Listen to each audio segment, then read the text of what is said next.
J'ai une autre bonne question pour vous. Comment pouvons-nous entrer dans la présence de Dieu? La parole de Dieu va nous donner la réponse aujourd'hui même à l'émission À travers la Bible.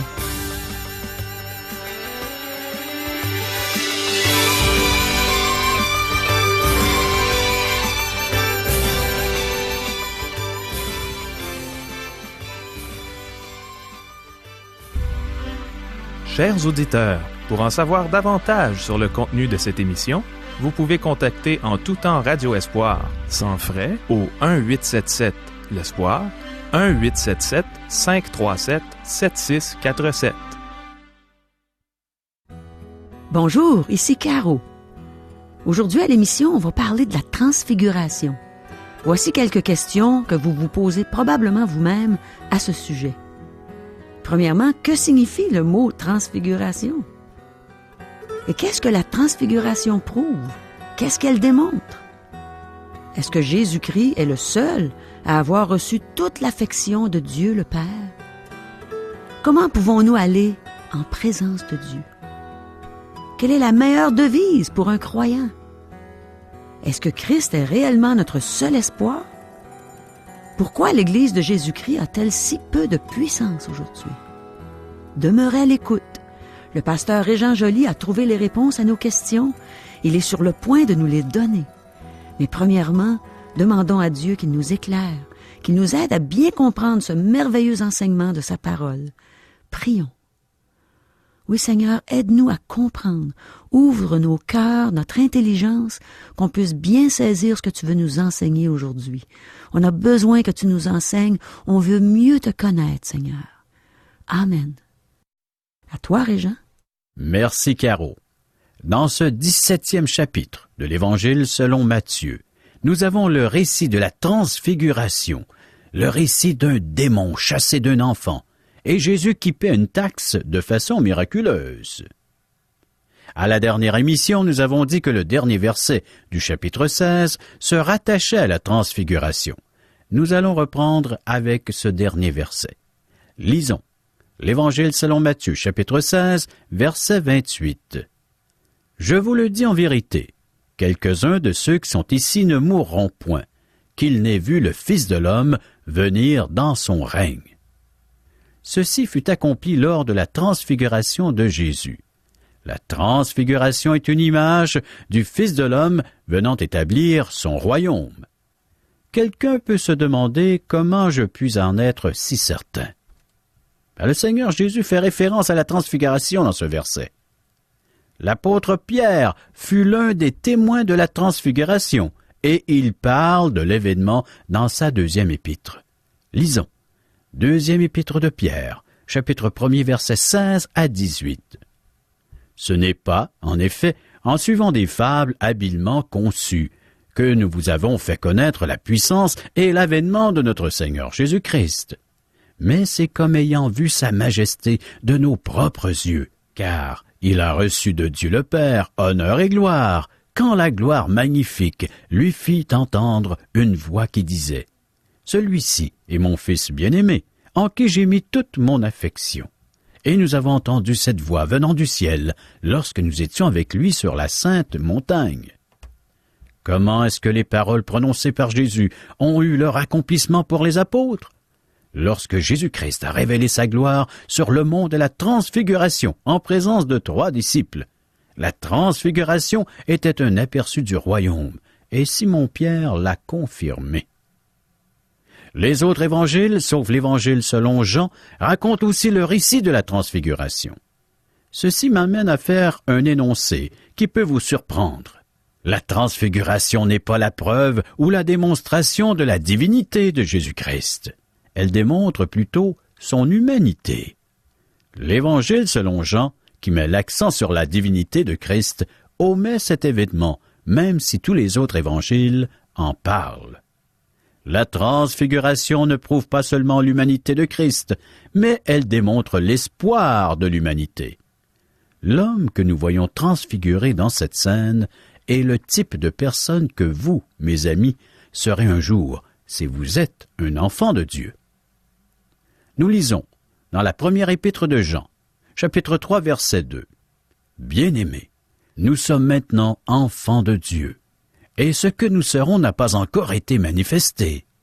Mais nous savons que, lorsqu'il paraîtra, nous serons semblables à lui, parce que nous le verrons tel qu'il est. Nous savons qu'un jour nous serons semblables à Christ. C'est notre espoir glorieux. Le Seigneur Jésus-Christ fut glorifié avant sa mort et sa résurrection. Et nous, c'est cette scène qui est décrite ici. Si vous consultez le récit de l'Évangile selon Luc, vous verrez qu'il donne des renseignements supplémentaires que nous n'avons pas dans les deux autres évangiles. Luc met l'accent sur l'humanité de Jésus-Christ. Débutons notre lecture, Matthieu chapitre 17, versets 1 et 2. 6 jours après, Jésus prit avec lui Pierre, Jacques et Jean, son frère, et il les conduisit à l'écart sur une haute montagne. Il fut transfiguré devant eux. Son visage resplendit comme le soleil, et ses vêtements devinrent blancs comme la lumière. Son visage resplendit comme le soleil. La lumière provenait de son intérieur. Ce n'était pas une réflexion ou un reflet du soleil. Je pense qu'il est possible qu'Adam et Ève fussent revêtus de ce type de lumière avant le premier péché commis dans le Jardin d'Éden. C'est le corps humain de Christ qui fut transfiguré, et cette transfiguration nous montre son humanité parfaite. Le mot « transfiguré » est intéressant. C'est le mot « métamorphose » qui signifie un changement de forme ou de structure. La chenille ou doux velours deviendra un beau papillon après un processus de métamorphose. Ce corps que je possède avec ses infirmités et ses maladies sera un jour transfiguré, et même les vivants au moment du retour de Christ seront transformés, transfigurés. C'est l'espoir glorieux des croyants. Verset 3. Et voici, Moïse et Élie leur apparurent, s'entretenant avec lui. Moïse est le représentant de la loi, et Élie le représentant du mouvement prophétique. Moïse était décédé, et Élie fut amené dans un chariot de feu. Luc, l'évangéliste Luc, nous dit que les deux hommes ont discuté du départ de Jésus pour Jérusalem avec celui-ci. Lisons l'Évangile selon Luc, chapitre 9, versets 30 et 31. Et voici, deux hommes s'entretenaient avec lui. C'étaient Moïse et Élie qui, apparaissant dans la gloire, parlaient de son départ qu'il allait accomplir à Jérusalem. La loi et les prophètes ont annoncé la mort du Seigneur Jésus-Christ. Revenons à notre texte. Matthieu chapitre 17, verset 4.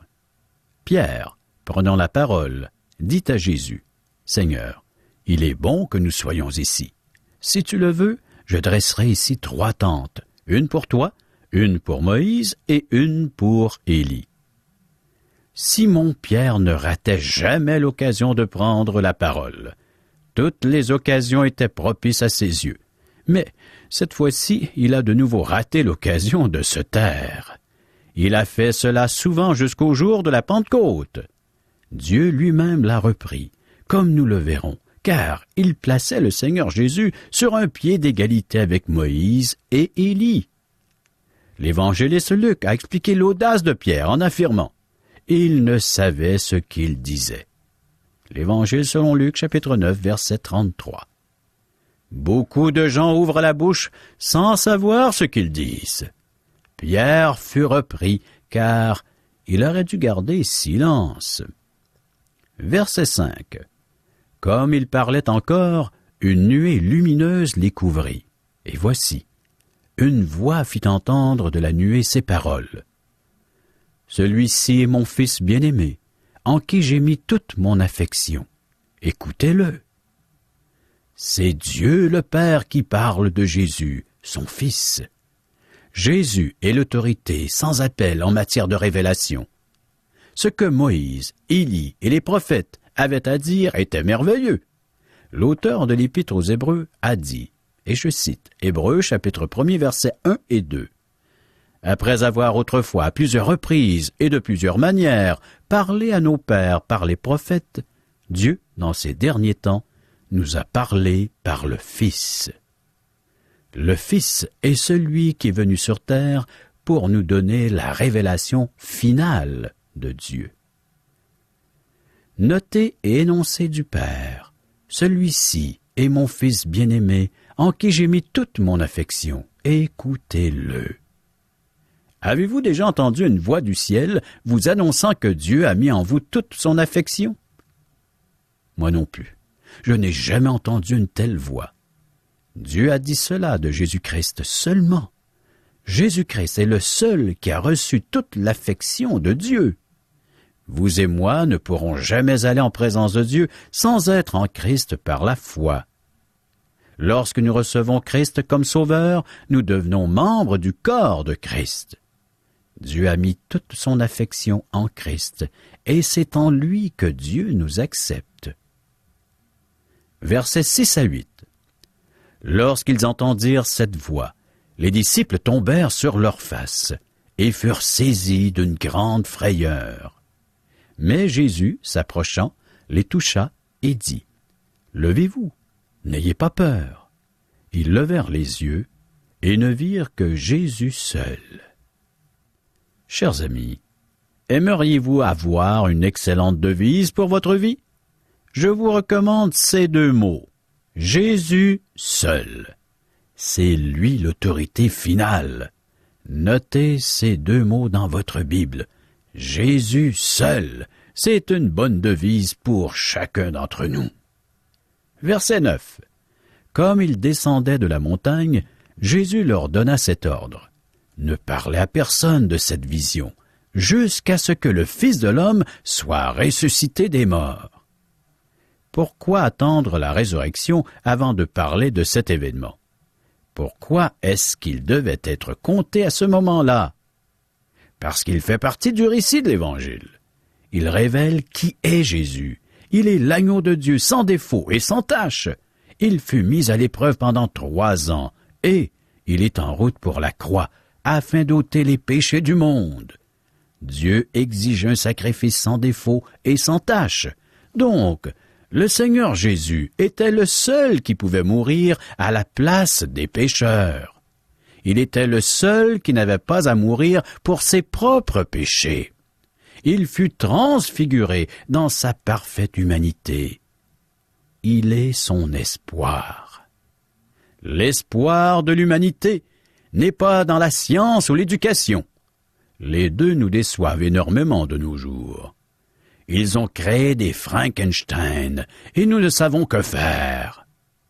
Par exemple, ils ont inventé l'automobile qui encombre les routes et pollue l'atmosphère. La science ne résout pas le problème. Ils ont développé l'électronique et ils s'en servent pour guider des missiles. Mes amis, l'espoir de l'humanité se trouve dans une personne nommée Jésus-Christ. Assurez-vous de faire sa connaissance, car il est votre seul espoir. Verset 10. Les disciples lui posèrent cette question. Pourquoi donc les scribes disent-ils qu'Élie doit venir premièrement? Maintenant, prêtez attention à cet énoncé remarquable. Verset 11. Il répondit, « Il est vrai qu'Élie doit venir et rétablir toutes choses. » Jésus confirme la prophétie que nous retrouvons dans le prophète Malachie. Verset 12. Mais je vous dis qu'Élie est déjà venu, qu'ils ne l'ont pas reconnu et qu'ils l'ont traité comme ils l'ont voulu. De même, le Fils de l'homme souffrira de leur part. Plusieurs se demandent si Jean-Baptiste était vraiment le prophète Élie. Nous avons déjà touché ce sujet au chapitre 11. Jésus anticipe les arguments de ceux qui affirment que Jésus a dû mourir sur la croix parce que Jean-Baptiste n'était pas Élie et qu'Élie devait venir avant que Christ revienne établir son royaume. Jésus-Christ affirme que s'il l'avait accepté comme roi, Jean-Baptiste serait devenu Élie. Ne me demandez pas comment cela se serait fait. Je vous dis simplement ce que les Écritures enseignent. Verset 13. Les disciples comprirent alors qu'il leur parlait de Jean-Baptiste. Cette scène nous démontre un état du royaume des cieux tel qu'il est à notre époque. Quelle est la place de l'Église dans cette situation?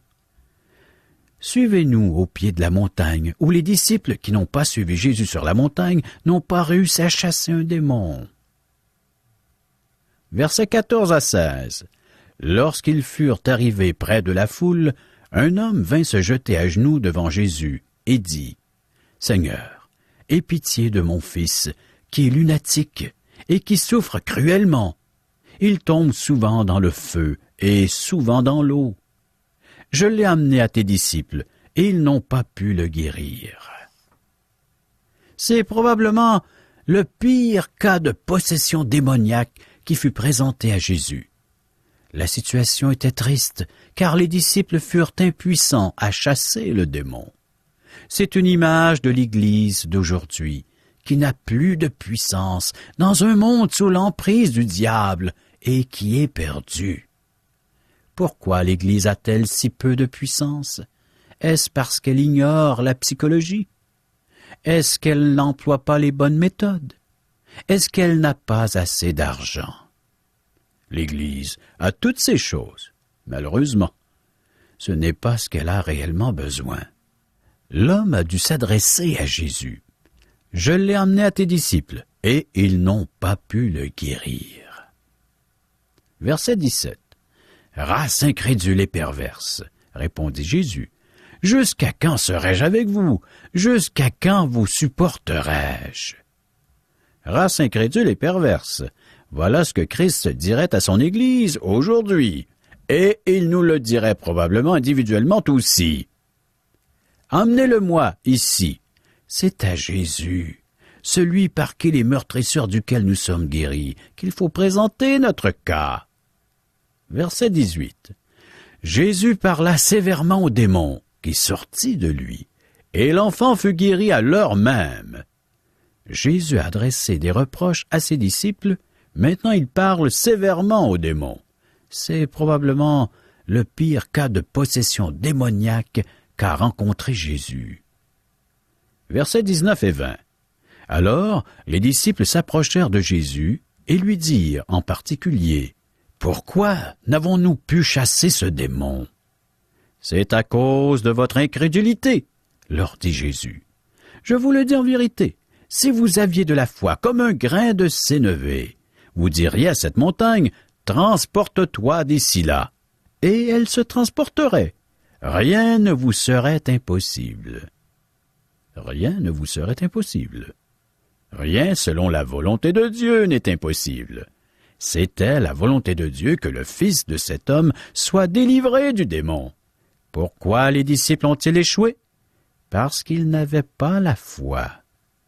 Verset 21. Mais cette sorte de démon ne sort que par la prière et par le jeûne. Ce verset ne se trouve pas dans les manuscrits les plus reconnus. Maintenant, le Seigneur explique à ses disciples qu'il mourrait et qu'il ressusciterait. C'est la 3e fois qu'il le fait. Versets 22 et 23. Pendant qu'ils parcouraient la Galilée, Jésus leur dit, « Le Fils de l'homme doit être livré entre les mains des hommes. Ils le feront mourir, et le 3e jour, il ressuscitera. » Ils furent profondément attristés. C'est la 3e fois que Jésus aborde ce sujet. Il l'a fait une première fois à Philippe de Césarée. Maintenant, il est en Galilée, en route vers Jérusalem, et il en reparle. Les disciples ne peuvent que s'attrister. Verset 24. Lorsqu'ils arrivèrent à Capernaum, ceux qui percevaient les 2 drachmes s'adressèrent à Pierre et lui dirent, « Votre maître, ne paie-t-il pas les 2 drachmes? » Les 2 drachmes étaient une taxe annuelle pour le temple. Verset 25. « Oui, dit-il. » Et quand il fut entré dans la maison, Jésus le prévint et dit, « Que t'en semble, Simon?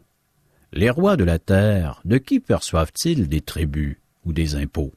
De leurs fils ou des étrangers? » Jésus le prévint signifie que Jésus alla au-devant de Pierre avant qu'il transmette le message des collecteurs d'impôts. verset 26. Il lui dit, « Des étrangers. » Et Jésus lui répondit, « Les fils en sont donc exempts. » Jésus enseigne à Pierre qu'en tant que fils de Dieu, il n'a pas à payer la taxe, tout comme les membres d'une famille royale sont exempts de taxes. Verset 27. Mais pour ne pas les scandaliser, va à la mer, jette l'hameçon et tire le premier poisson qui viendra. Ouvre-lui la bouche et tu trouveras un statère. Prends-le et donne-le leur pour moi et pour toi. C'est une façon originale de trouver l'argent pour payer ses taxes. Maintenant, le Seigneur Jésus démontre qu'il a récupéré tout ce qu'Adam avait perdu. Les animaux obéissaient à Adam avant la chute. Le poisson, aussi bien que Pierre, obéit à Jésus. Rappelons ici l'ordre établi par Dieu, le Créateur, pour sa création. Citons Genèse, chapitre 1er, verset 26. Puis Dieu dit, « Faisons l'homme à notre image, selon notre ressemblance, et qu'il domine sur les poissons de la mer, sur les oiseaux du ciel, sur le bétail, sur toute la terre, et sur tous les reptiles qui rampent sur la terre. » À la transfiguration, nous avons vu l'homme restauré à son état original. Dans cet épisode des 2 drachmes, nous voyons l'homme restauré à sa performance originale. Chers amis, tout être humain a besoin d'une restauration, de vivre une expérience par la puissance de Dieu, afin de pouvoir retrouver le pourquoi et le but ultime de la création. C'est ce que nous lisons dans la parole de Dieu, entre autres dans l'épître de Paul aux Romains chapitre 5, verset 12. C'est pourquoi, comme par un seul homme, le péché est entré dans le monde, et par le péché la mort, et qu'ainsi la mort s'est étendue sur tous les hommes, parce que tous ont péché. Le verset 18. Ainsi donc, comme par une seule offense, la condamnation a atteint tous les hommes. De même, par un seul acte de justice, la justification, qui donne la vie, s'étend à tous les hommes.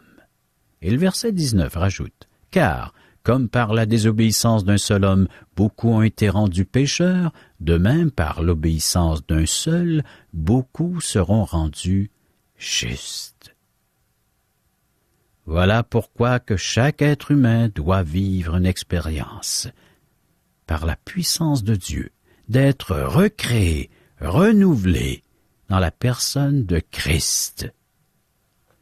Je rajoute un autre texte, cette fois dans 1 Corinthiens chapitre 15, versets 47 à 50. Le premier homme tiré de la terre est terrestre, le second homme est du ciel. Tel est le terrestre, tels sont aussi les terrestres. Tel est le céleste, tels sont aussi les célestes. Et de même que nous avons porté l'image du terrestre, nous porterons aussi l'image du céleste. Ce que je dis, frères, c'est que la chair et le sang ne peuvent hériter le royaume de Dieu, et que la corruption n'hérite pas l'incorruptibilité. Voilà, chers amis, pourquoi nous devons tous renaître par la foi en la personne de Christ. Chers amis, préparons-nous pour la prochaine émission, en lisant et méditant l'Évangile selon Matthieu, chapitre 18. Merci, Régent. Me semble que j'aurais aimé ça être là à la place de Pierre, Jacques, Jean, lors de la transfiguration. Imagine, ils ont vu le visage de Jésus resplendir comme le soleil. J'ai tellement hâte de voir ce visage resplendissant, le visage de mon bien-aimé, celui qui a donné sa vie pour moi sur la croix. Je suis bien contente de savoir que mon corps sera aussi transfiguré un jour au retour de Christ. Je vais voir Jésus tel qu'il est à ce moment-là. Puis je vais être semblable à lui. Wow! Régent a mentionné aujourd'hui que pour aller en présence de Dieu, le seul moyen, c'est de recevoir Jésus-Christ comme sauveur, puisque c'est alors qu'on devient membre de son corps. Dieu a mis toute son affection en Jésus, et c'est en Jésus qu'il m'a accepté, Oh, merci Seigneur. Avez-vous entendu la belle devise que Régent a mentionnée? Jésus seul. Eh bien, moi, je fais partie d'une équipe qui s'appelle Aujourd'hui l'Espoir. Puis l'équipe, c'est l'équipe justement qui vous présente Radio Espoir, puis l'émission à travers la Bible. Et notre devise, nous, c'est Aujourd'hui, l'espoir, c'est Jésus seul. Et ça fait longtemps que Aujourd'hui l'espoir existe, depuis 1996. Et oui, Christ est notre seul espoir. Le Seigneur Jésus est cet agneau sans tache que Dieu a envoyé pour ôter le péché du monde. Il est le seul sacrifice sans défaut qui pouvait être accepté par Dieu le Père. Jésus est le seul qui soit venu sur la terre sans péché. C'est lui qui est mon espoir. As-tu essayé de mettre ta confiance dans la science, dans l'éducation, dans la technologie, dans la philosophie ou même dans la religion? Moi, je l'ai fait dans le passé. C'était comme mettre un bandage sur une blessure ou prendre un calmant pour pas sentir la douleur d'une blessure. Mais si je peux m'exprimer ainsi, ça guérissait pas le bobo. Le bobo, là, c'est le péché. Et Jésus est venu pour ôter le péché. Crois-tu en Jésus? Il est mon seul espoir. J'espère pour toi qu'il soit le tien. En ce moment même, il frappe à la porte de ton cœur. Jésus est vivant. Il est au ciel. Il est assis à la droite de son Père. Et il a envoyé son Saint-Esprit qui habite dans le cœur de tous les croyants. Il habite donc dans mon cœur. Puis il te dit, repens-toi et crois à la bonne nouvelle. Veux-tu voir Jésus dans toute sa splendeur? Veux-tu l'admirer dans son ciel pour l'éternité? Tu peux être certain à partir d'aujourd'hui que ça va arriver si tu mets ta confiance en Jésus seul pour être sauvé, pour être pardonné de tes péchés, pour devenir un enfant de Dieu, un enfant de royaume, un enfant de roi qui va passer l'éternité avec le roi des rois, le Seigneur des seigneurs. Repens-toi et demande à Jésus de te sauver aujourd'hui même, il va le faire. Dis-lui, Seigneur, je reconnais que je suis un pécheur coupable et je viens à toi et je te demande de me donner ce cadeau de la vie éternelle. Et c'est certain qu'il va le faire. Cher peuple du Québec, je profite de l'occasion pour vous inviter à participer au Camp de l'Espoir du 15 au 19 juillet 2003 qui se déroulera à Grand Sault, Nouveau-Brunswick. Nous vous offrons une nouvelle vague d'aventures dans le Seigneur. En plus de faire des sondages mercredi et jeudi en visitant les gens de l'endroit, vendredi le 18 juillet à la polyvalente Thomas Albert, vous assisterez à un spectacle de marionnettes en fin d'après-midi. Et plus tard, en soirée, à une présentation de musique gospel, animée par le groupe Aujourd'hui l'Espoir. À ce dernier, un groupe de la Nouvelle-Écosse va se produire sur scène et une artiste chrétienne locale, Brenda Genot, gagnante d'un Christian Country Music Award au Tennessee, va nous faire connaître quelques-unes de ses chansons. Une belle soirée en perspective, je vous le dis. Et samedi matin, donc le 19 juillet, dès 9h, vous êtes invités à participer à notre merveilleux déjeuner d'espoir, toujours à la cafétéria de la polyvalente Thomas Albert de Grand Sault.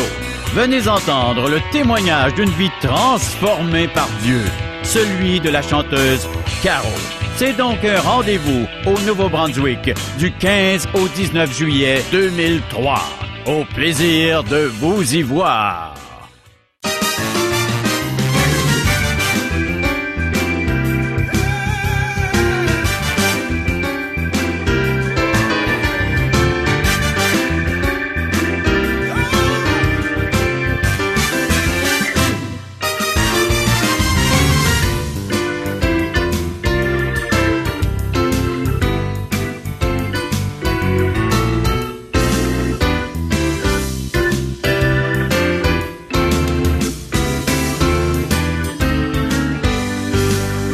Cette émission vous a été présentée par Radio Espoir.